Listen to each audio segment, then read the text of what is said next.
저는 초등학교 6학년 때부터 이 대학을 졸업할 때까지 동생과 함께 자취 생활을 했습니다. 곰곰이 이때를 한번 돌이켜 생각해 보면 가장 좋아했던 고기는 닭고기였고요. 그리고 가장 좋아했던 과일이라면 겨울에만 먹을 수 있는 귤이었습니다. 그 귤을 얼마나 좋아했냐라고 하면은 동생과 함께 가장 싼 귤이 있는 마트, 이 마트가 비싸면은 농산물 수산시장에까지 가서라도 아주 저렴한 귤을 적게는 4-5박스씩, 많게는 10박스씩 사서 이렇게 집에 재워놓고 먹기도 하였습니다. 왜냐하면은 이 귤을 사서 먹을 때에 하루 이틀에 늘 한 박스씩 동생이랑 함께 귤을 맛있게 먹었기 때문입니다. 이 많은 귤을 가지고 와서 가장 먼저 하는 일이 있는데요, 귤 박스를 다 이렇게 뜯고 난 다음에 귤을 다 이렇게 박스에서 꺼내어 놓습니다. 왜냐하면요, 그 박스 가장 밑에 있는 몇 개의 소수의 귤들이 이렇게 곰팡이가 펴 있기만 하면요, 하루 이틀 뒤에 박스 안에 있는 모든 귤들이 곰팡이가 다 번지기 때문입니다. 맛있는 귤을 그래도 조금이나마 오래 먹기 위해서 귤 중에서 상하거나 곰팡이가 핀 귤을 다 골라내어서 싱싱한 귤을 남겨놓기 위해서입니다. 그리고 여기서 멈추지 않고요, 귤을 하나하나 다 씻어서 혹시나 이 곰팡이 포자가 퍼져 있기에 또 다른 곰팡이가 피지 않을까 조심하면서 동생이랑 함께 이 10박스의 귤을 다 씻어가면서 냉장고에 차곡차곡 넣었던 기억이 새록새록 떠오르기도 하였습니다. 왜냐하면 이 곰팡이 균은 빠른 전염성을 가지고 있기 때문입니다. 오늘날 가장 무서워하는 질병이 있다면 아마 암이 1순위가 아니겠습니까? 암은 조기에 발견하면 다른 곳으로의 전이를 막고 빠른 치료가 가능한 병이지만 치료 시기를 조금이라도 늦추게 된다면 금세 치료할 수 없을 만큼 온몸에 퍼지는 것이 암의 특징입니다. 이것은 신앙에서도 동일합니다. 우리 안에 작은 죄가 방치되어 있으면 그 죄는 어느새 우리의 온 가족과 그리고 교회와 사회를 멍들게 하는 영적인 병이 되기 마련이기 때문입니다. 여러분, 오늘 본문에서 이스라엘 백성들 또한 그러한 영적인 병에 전염이 되어 있었습니다. 사람도 큰 병에 걸리면 아무리 천하장사라 할지라도 육신이 연약해지듯이 영적으로도 병이 들게 되면은 우리와 함께 하시는 하나님의 능력을 잃어버리게 됩니다. 그래서 오늘 본문을 살펴보면 이스라엘 백성들은 이전에 여리고 성을 아무 어떤 어려움도 없이 그 크고 함락하기 어려운 성을 점령하였음에도 불구하고 그보다 훨씬 작고 왜소한 이 아이성 전투에서는 크게 패하였다라고 성경은 이야기하고 있습니다. 그리고 하나님은 이 문제를 해결하기 위해서 그들에게 13절의 말씀과 같이 너희는 내일을 위하여 스스로 거룩하게 하라, 너희는 내일을 위하여 스스로 거룩하게 하라 라고 말씀하고 있던 것입니다. 그러면 하나님께서 왜 스스로 거룩하게 하라 라고 말씀하셨는지 오늘 본문을 통해 두 가지를 함께 살펴보고 함께 기도하겠습니다. 첫째로, 스스로 거룩하여야 할 이유는, 거룩이라고 하는 것은 환경과 상황이 흔들리지 않는 믿음의 방패와 같기 때문입니다. 거룩하면 어떤 환경과 상황 가운데도 흔들리지 않는 믿음의 방패를 가진 것과 같기 때문입니다. 오늘 본문 1절 말씀을 보면 하나님께서 아간의 범죄로 인해서 진노하셨다라고 기록하고 있습니다. 여러분, 사실 이 아간의 족보를 곰곰이 살펴보면 그가 하나님 앞에서 죄를 범할 것이라고는 상상조차도 할 수가 없습니다. 왜 그러한지 1절 아간의 족보를 함께 살펴보도록 하겠습니다. 먼저 이 아간을 소개할 때에 성경은 이 아간의 신상에 대해서 유다 지파 소속이라고 소개하고 있습니다. 당시 이 유다 지파는 모든 지파 중에 으뜸인 지파였습니다. 왜냐하면 이 유다 지파를 통해서 메시아가 올 것이라고 성경 곳곳에 예언되어 있을 뿐더러 실제로 예수님은 이 유다 지파의 뿌리에서 나오셨기 때문이죠. 더군다나 이 아간의 족보에 등장하는 세라와 삽디, 그리고 그 아버지 갈미의 이름을 살펴보면 이 집안이 하나님 앞에 얼마나 신실한 집안인지, 얼마나 하나님의 은혜를 구하는 집안인지를 알 수가 있습니다. 먼저 이 세라의 이름의 의미를 살펴보면 씨를 뿌리다, 빛이 떠오르다 라고 하는 뜻을 가지고 있습니다. 그리고 삽디라고 하는 이름의 뜻은 기쁨의 선물이라고 하는 뜻을 가지고 있습니다. 그리고 이 아간의 아버지 갈미는 풍성한 열매라고 하는 뜻을 가지고 있습니다. 여러분 생각해 보면 씨를 뿌리고 기쁨의 선물을 가졌으며 풍성한 열매를 맺었으면 이제 아간의 때에는 그 열매를 거두기만 하면 되는 것입니다. 그러나 아간은 거두기만 하면 되는 그 은혜를 누리지 못하였던 것이죠. 당연히 누려야 할 하나님의 은혜를 누리지 못한 가장 큰 이유가 있다면 아간이 하나님의 말씀대로 순종하지 아니하고 여리고 성에서 가지고 온 물건을 몰래 훔친 죄 때문이었습니다.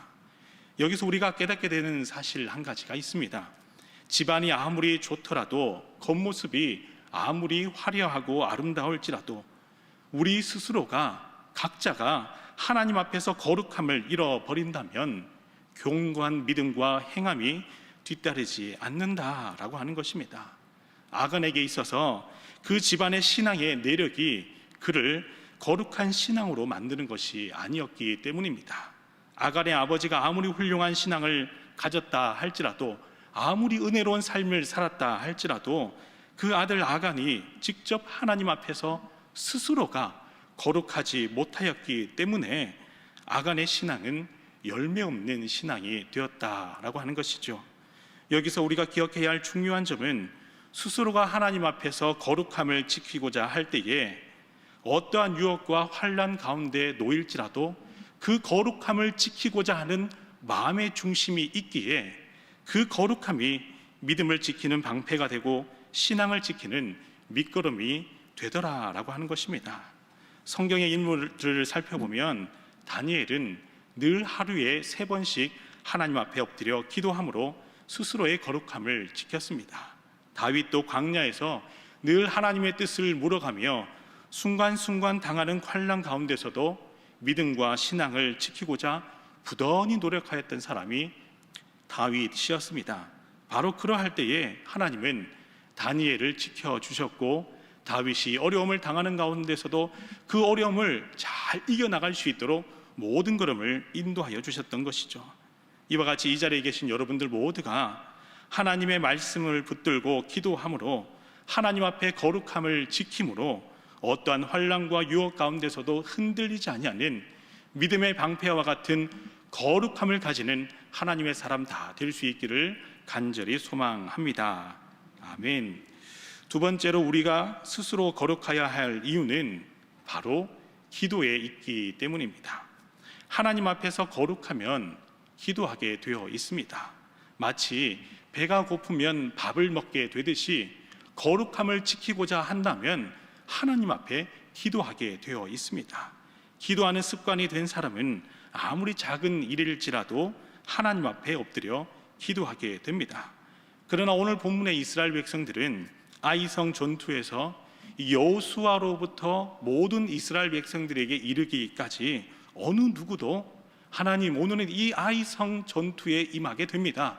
비록 적은 숫자가 이 전쟁에 임하게 되었을지라도 하나님께서 한 사람 한 사람에게 힘과 능력을 더하여 주셔서 이 아이성 전투에서도 여리고 성과 같이 어떤 어려움 없이 순적하게 함락할 수 있도록 지켜주십시오 라고 기도하였던 사람이 없었습니다. 2절 말씀을 보면 여호수아는 아이성에 정탐꾼들을 보냅니다. 그리고 3절 말씀에서 그 정탐꾼들이 말하기를 아이성은 2-3천 명만 하면 충분히 함락할 수 있는 성이라고 보고를 하지요. 여기서 여호수아와 백성들은 아이성이 아무리 작고 함락하기 쉬워 보일지라도 하나님의 은혜를 구하며 겸손하게 엎드릴 수 있었어야 합니다. 그러나 이스라엘은 여리고 성이라는 큰 성을 단 한 명의 사상자도 없이 함락하였던 그 영광에 취한 나머지 이 아이성 전투에서는 아무런 어려움이 없을 것이라고 쉽게 생각한 것이 큰 오판이었던 것이죠. 오늘날 우리의 신앙도 이와 같을 때가 참으로 많습니다. 내가 도저히 할 수 없는 일들에 대해서는 하나님 앞에 엎드릴 수 있습니다. 아니, 도저히 할 수 없는 일들에 대해서는 하나님 앞에 엎드릴 수밖에 없습니다.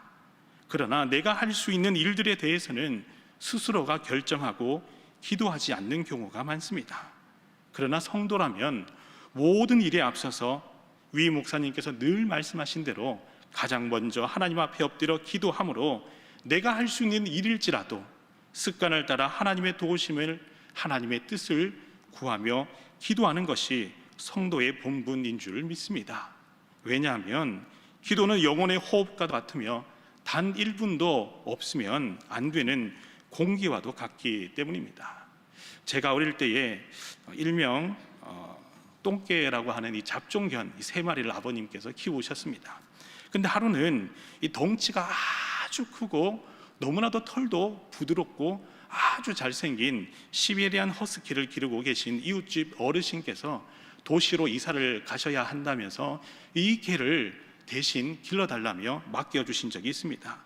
그때 그 어르신께서 부탁하시기를 이 개는 태어날 때부터 묶어놓지 않고 늘 마당에서 뛰면서 자랐기 때문에 넓은 교회 마당에서 뛰면서 자라도록 그렇게 꼭 해달라고 당부를 한 적이 있습니다.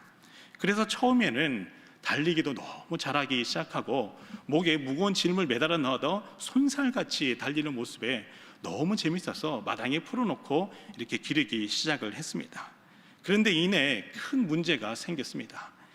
어머님께서 집에 기르고 계셨던 이 수십 개의 큰 야생화 분재들을 하나같이 다 망가뜨리기 시작하면서 교회 주변에 쌓아놓았던 짐들이나 심지어 교회 안에까지 들어가서도 장이며 성경책이며 모든 물건들을 다 이렇게 해짓기 시작했던 것이죠. 아버님께서 하루는 너무 괘씸한 나머지 이 시베리안 허스키를 똥개가 있는 그 집 옆에 같이 이렇게 묶어 두었습니다. 그런데 3개월이라는 시간이 지났는데 묶여 있는 것이 너무나도 스트레스가 받았던지 점점 음식을 먹지 않으며 시름시름 알아가기 시작했습니다. 그리고 어느덧 아무리 좋은 음식을 줘도 먹지를 못하더니 그만 생을 마감하고 말았던 것입니다.